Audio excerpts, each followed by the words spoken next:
বর্ষাকাল ঝর্ণা প্রেমীদের কাছে আদর্শ সময়। ঝর্ণাগুলো এ সময় তার পূর্ণ যৌবন ফিরে পায়, প্রকৃতি ফিরে পায় সজীবতা। বর্ষায় জেগে ওঠে এমনই এক সুন্দর ঝর্ণা সুপ্তধারা ঝর্ণা। কেবল বর্ষাকালেই সুপ্তধারা ঝর্ণার পানির প্রবাহ থাকে, এ সময় এটি জেগে ওঠে, অন্য সময় প্রায় মৃত থাকে। তাই বর্ষাকালেই এখানে আসার উপযুক্ত সময়। সুপ্তধারা ঝর্ণা বাংলাদেশের চট্টগ্রাম জেলার সীতাকুণ্ড উপজেলায় সীতাকুণ্ড ইকো পার্কের ভিতরে অবস্থিত। সীতাকুণ্ড বাজার থেকে 2 কিলোমিটার দূরে ফকিরহাট জায়গা দিয়ে এখানে যেতে হয়। সীতাকুণ্ড বাজার থেকে সিএনজি নিয়ে চলে যাবেন ইকো পার্কে।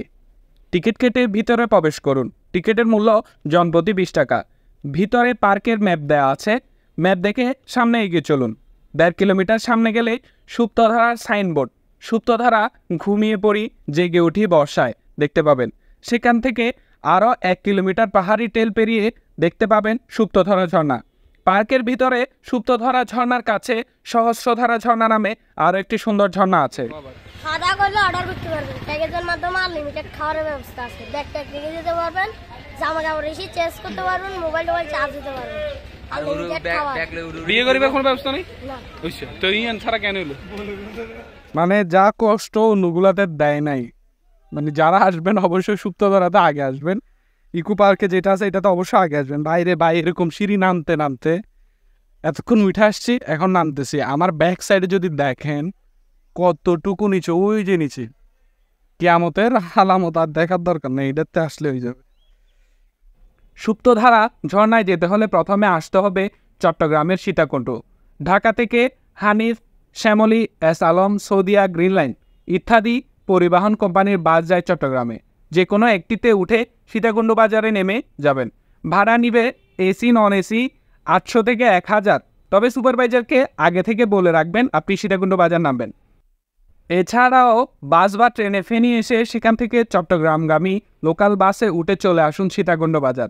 ভাড়া 50 থেকে 80 টাকা নেবে। এছাড়াও ঢাকা থেকে চট্টগ্রামের লোকাল ট্রেন চট্টগ্রাম গেলেই সীতাকুণ্ড রেল স্টেশনে নামতে পারবেন। চট্টগ্রাম থেকেও আসতে পারবেন সীতাকুণ্ড। চট্টগ্রাম অলঙ্কার মোড় একে খান কদমতলী থেকে ফেনীগামী বাসে উঠে 80 থেকে 100 টাকা ভাড়ায় সীতাকুণ্ড বাজার নামতে পারবেন। সীতাকুণ্ডর কাছাকাছি অন্যান্য দর্শনীয় স্থান, পাশাপাশি 2 উপজেলায় মিরসরাই ও সীতাকুণ্ড অনেকগুলো প্রাকৃতিক সৌন্দর্যমণ্ডলিত স্থান রয়েছে। সীতাকুণ্ড ইকো পার্কে গেলে সুপ্তধারা ঝর্ণা বাদেও সহস্রধারা ঝর্ণা এক দেখতে পাবেন। এর বাইরে নিচের যে কোনো একটি বা 2টি দর্শনীয় স্থানে যেতে পারেন একদিনেই। পুরোটা নির্ভর করে আপনার টাইম ম্যানেজমেন্টের উপর। চন্দ্রনাথ পাহাড় আর গুলিয়াখালী সমুদ্র সৈকত সীতাকুণ্ড ইকো পার্কের 5 কিলোমিটার মধ্যে রয়েছে। কাছে আছে বাঁশবাড়িয়া সমুদ্র সৈকত।